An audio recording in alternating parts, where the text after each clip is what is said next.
kalau kita bicara menulis di era digital ya, itu merupakan satu kebutuhan gitu. Di era digital itu hidup sehari-hari dengan teks gitu ya.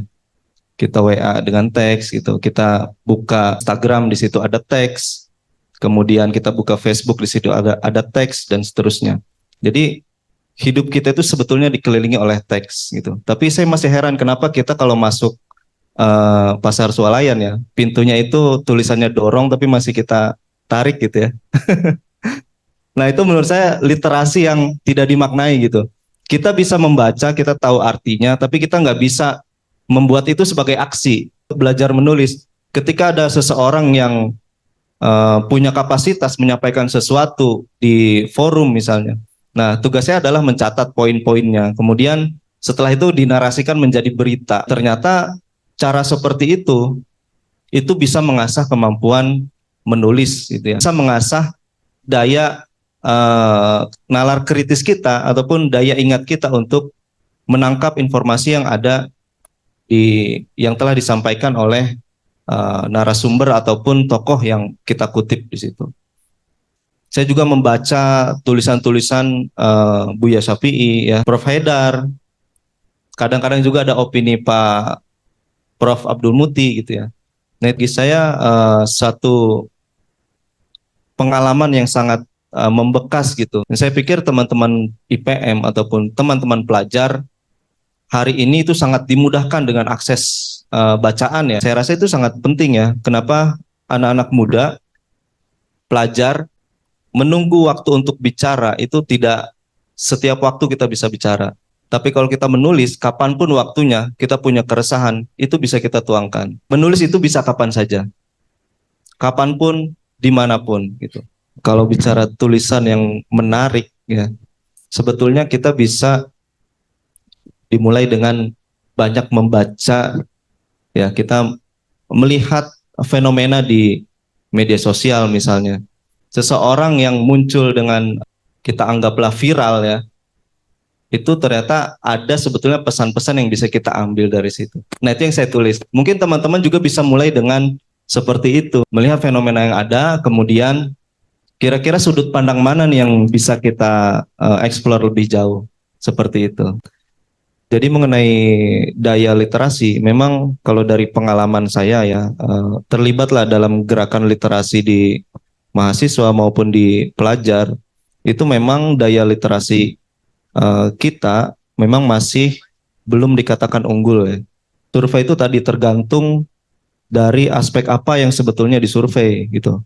Kayak misalnya Microsoft 2 tahun yang lalu kalau nggak salah itu melakukan riset tentang keadaban netizen Indonesia, itu kan sangat mencengangkan gitu ya. Ternyata netizen kita itu akhlakless gitu, nggak punya akhlak di media sosial gitu. Berkata kasar lah, memaki-maki lah, kemudian menyebar hoaks dan seterusnya. Sebetulnya literasi kita itu sedang gembira sebetulnya dengan adanya media digital gitu ya. Tumbuhnya media-media online, media sosial, tumbuhnya komunitas-komunitas menulis itu sangat besar.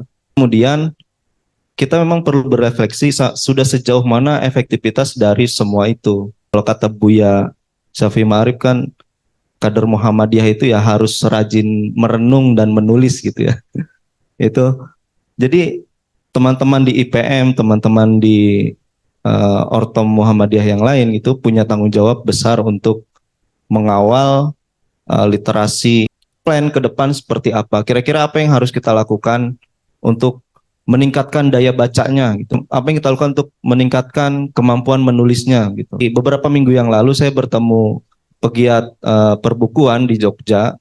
Itu juga sempat kita diskusi tentang daya baca masyarakat Indonesia yang ternyata kita lihat banyak toko buku itu tutup ya. Kenapa? Karena memang daya beli masyarakat kita terhadap buku itu sangat-sangat rendah. Tadi mungkin bagian dari adanya transformasi itu, bagaimana sekarang baca itu ya di gadget juga sudah sangat mudah gitu. Bahkan kita beli buku di Google Books itu sangat mudah gitu, bisa diakses kapanpun. Sebetulnya menurut saya membaca itu ya memang bebas-bebas saja ya, mau buku fisik boleh, mau buku digital juga boleh, mau membaca di Wattpad dan sebagainya juga tidak masalah gitu. Yang penting memang kontennya kita saring gitu ya. Kita bisa menyaring kontennya dengan bijak dan dengan cerdas begitu.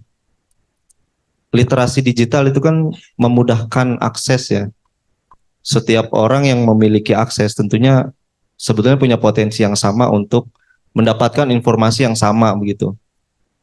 Berbeda mungkin dengan perpustakaan. Di daerah yang tidak ada perpustakaan itu akan berbeda dengan orang yang tinggal di daerah yang daerahnya punya perpustakaan gitu.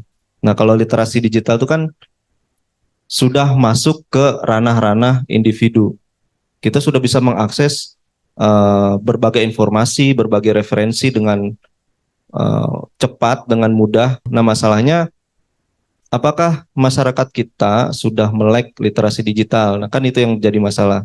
Suatu gagasan, satu ide itu bisa menjadi populer ketika semakin banyak masyarakat yang mengonsumsi. Sementara masyarakat kita mungkin lebih banyak mengonsumsi hal-hal yang viral, ya.